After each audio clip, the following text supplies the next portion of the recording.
Hey guys, আসসালামু আলাইকুম। This is eastern Saiful Islam and welcome back to my another new video. So guys, আমি আগের ভিডিওতে বলেছিলাম যে আমার এই সাইকেলটার রিভিউ ভিডিও দিব। সো চলে আসলাম আপনাদের মাঝে এই সাইকেলটির রিভিউ ভিডিও দেওয়ার জন্য। সো গাইজ, এই সাইকেলটিতে আমি কি কি পার্টস ব্যবহার করেছি এবং এই পার্টসগুলো কোথা থেকে কিনেছি, দাম কেমন, এবং আপনারা যদি এই সাইকেলটি বিল্ড করতে চান তাহলে এই পার্টসগুলো আপনারা কোথা থেকে সংগ্রহ করবেন, এগুলোর দাম বর্তমান সময় কেমন পড়বে, এই সব কিছু এই ভিডিওতে আমি আলোচনা করব। সো গাইজ, ভিডিওটির কোনো অংশ স্কিপ না করে পুরো ভিডিওটি দেখার জন্য অনুরোধ রইল। সো গাইজ, চলুন কথা না বাড়িয়ে ভিডিওটি শুরু করা যাক। আর আপনি যদি চ্যানেলে নতুন ভিউয়ার হয়ে থাকেন তাহলে অবশ্যই ভিডিওটিতে একটি লাইক দিয়ে চ্যানেলটি সাবস্ক্রাইব করে রাখবেন আরও এরকম পরবর্তীতে আরও ভিডিও পাওয়ার জন্য। সো গাইজ, চলুন কথা না বাড়িয়ে শুরু করা যাক।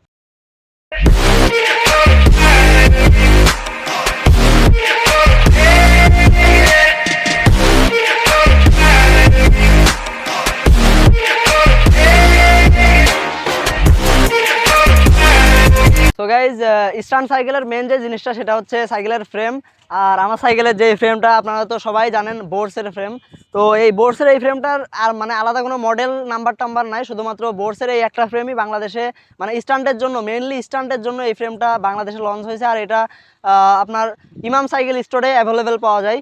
সো গাইজ, আপনারা মানে এই ফ্রেমটা নেবেন কি জন্য, মানে এর ভালো সব থেকে বেশি প্লাস পয়েন্টটা হচ্ছে যে আপনার এই ফ্রেমটার মানে এই যে পিছনের চাকার যেই সিস্টেমটা, এটা হচ্ছে ডার্টমোর হর্নেট 4X-এর মতো।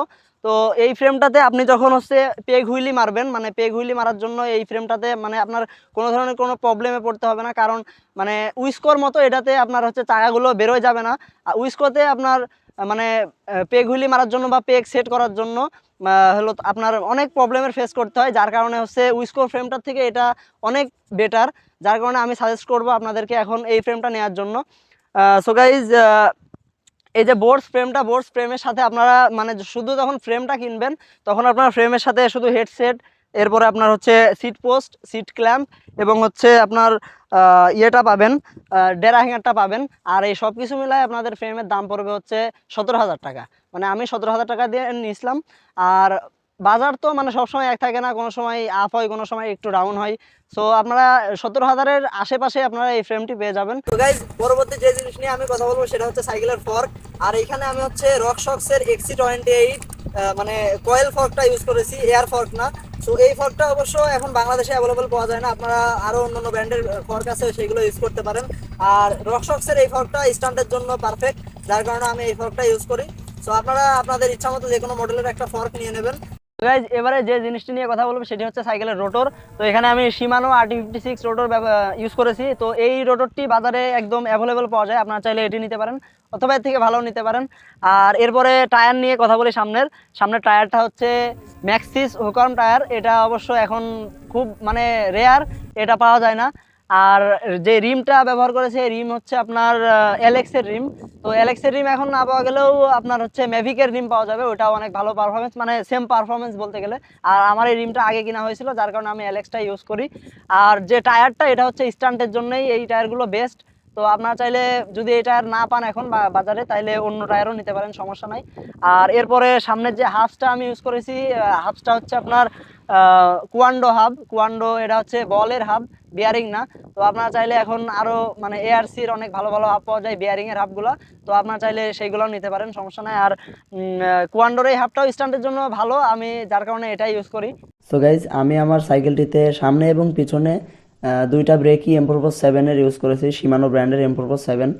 সো গাইজ, এবারে যে জিনিসটি নিয়ে কথা বলবো সেটা হচ্ছে সাইকেলের ক্র্যাঙ্ক। তো আমি এখানে প্রো হুইলের ক্র্যাঙ্কটি ইউজ করি, এটা অ্যালয় ক্র্যাঙ্ক। মোটামুটি এটা স্ট্যান্ডের জন্য অনেক ভালো পারফরমেন্স দেয়, যার কারণে আমি এটা ইউজ করি। আপনারা চাইলে অন্য অন্য ক্র্যাঙ্কও নিতে পারেন। সো গাইজ, এবারে পিছনের দিকটাতে যদি আসি তাহলে আপনারা এখানে দেখতে পাচ্ছেন যে আমি এটা শিমানোর মানে এমনি নর্মাল চেনই বলতে গেলে। এটা শিমানোর নর্মাল চেন, এমনিতে মানে লোকাল বাজারে এমনিতে পাওয়া যায় সব দোকানেই। আর এরপরে হচ্ছে যে ক্যাসেটটা ইউজ করি, এটা হচ্ছে শিমানো অ্যান্টিরাস্ট ক্যাসেট, এটা 9 স্পিডের। আর পিছনের হাবও কুয়ান্ডো 10 স্পিড সাপোর্টের হাব।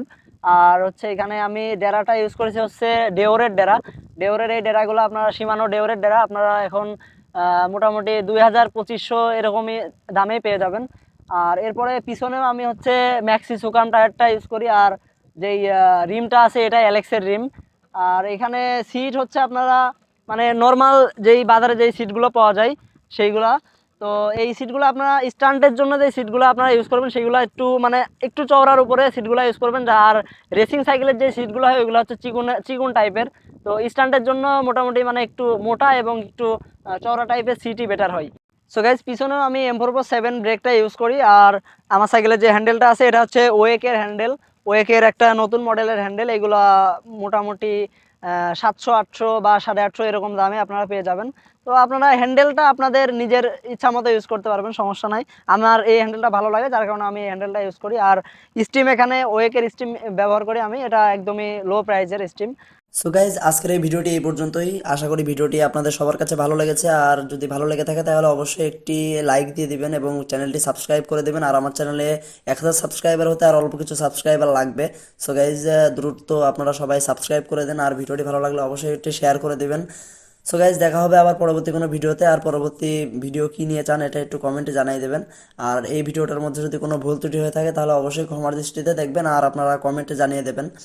সো গাইজ আজকের মতো এই পর্যন্তই। আল্লাহ হাফিজ।